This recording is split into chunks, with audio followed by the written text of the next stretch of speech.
Ano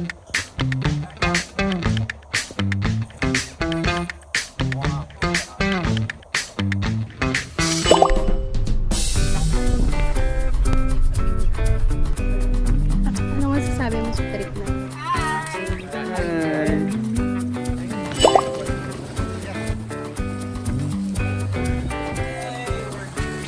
Yes, free.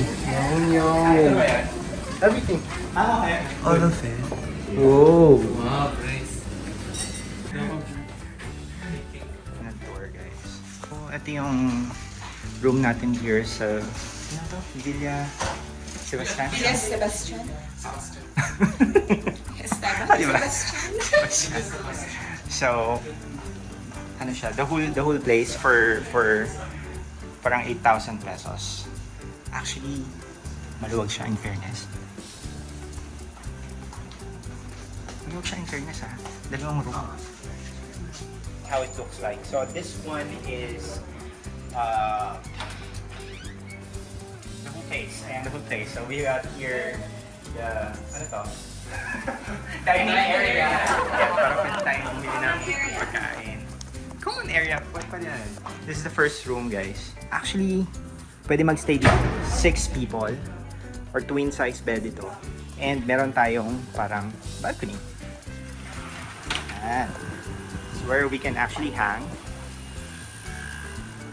So this is the first room. So medyo boho yung style ng kwarto.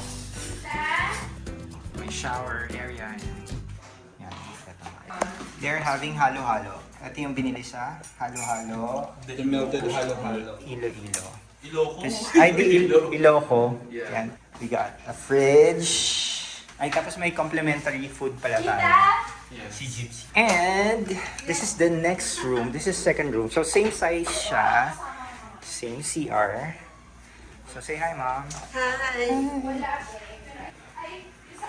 And ang ating balcony.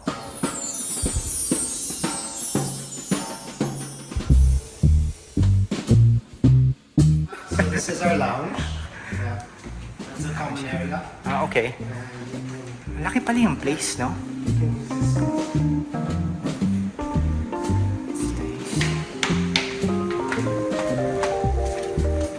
Over here, we have a garden area. Wow!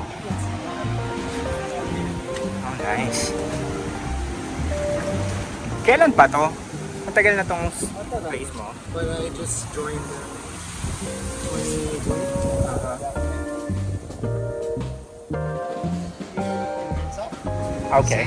Yeah. And I'll show you our pool. So how many units ang meron dito? More than 20. Okay. Marami pala, no? Like 3 or 4 other rooms. Okay, cool. Wow, ganda. Etong pool until what time? 9 o'clock.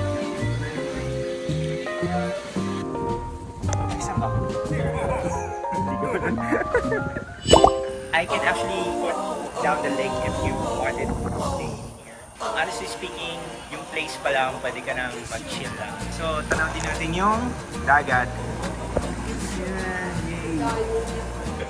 I think...